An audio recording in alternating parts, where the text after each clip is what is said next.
We have 28 math questions, 11 reading questions, 6 numerical reasoning questions, and 5 critical thinking questions. So 50 questions in total, and we have 75 minutes, which makes time management a very important aspect of the Bocconi test. Because, if you try to deal with all questions one by one, it's going to take more than 75 minutes, most probably. And, there are some really more difficult questions. So standard questions are, I think, pretty much easy, or let's say not very difficult. But there may be some very difficult and time-consuming questions in the Bocconi test. Especially some in reading and some in numerical reasoning. So it is very important how to allocate your time in the Bocconi test.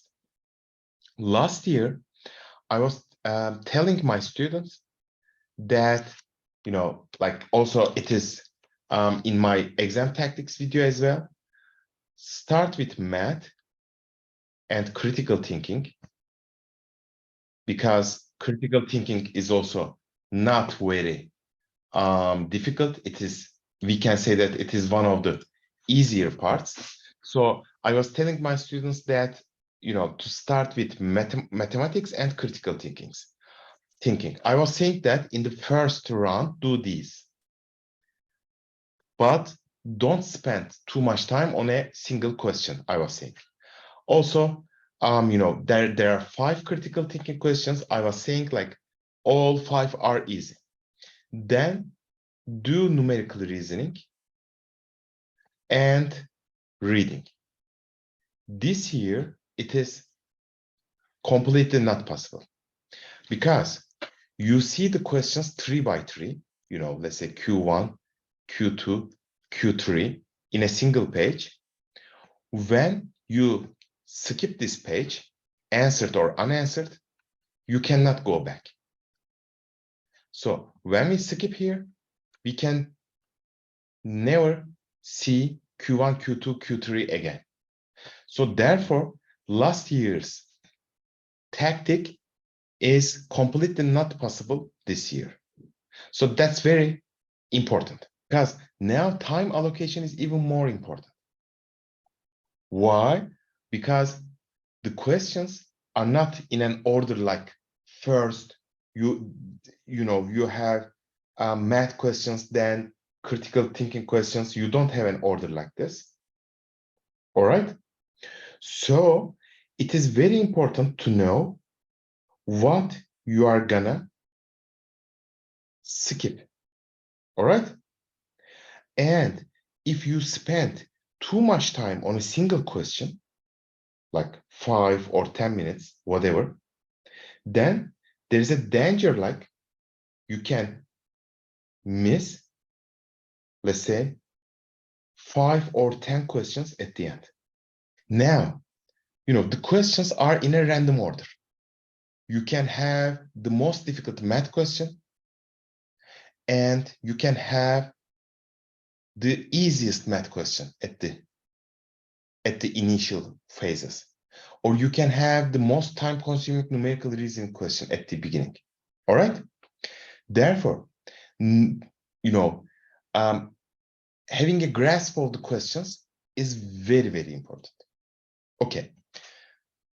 First, prepare well for the Bocconi test. Know math question types. And I will say that later again, but you can really use my video tutorial package, because you have all the, let's say, standard types of math questions in the package. But in math, there may be 2, at most 3. I call them puzzle-like questions. So these are like, how can I say? These are like puzzles that requires too much focusing, and it's like mind games, right?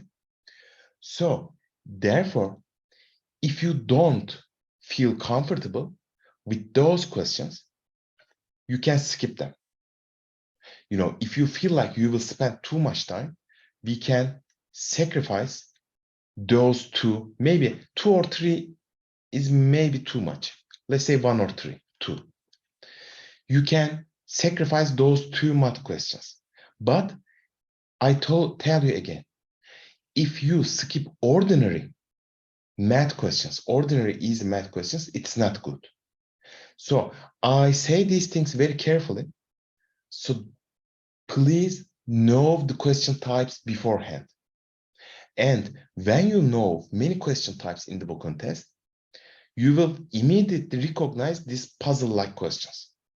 So, spend a bit, 15 seconds or 30 seconds in this question. If you don't feel comfortable, skip that.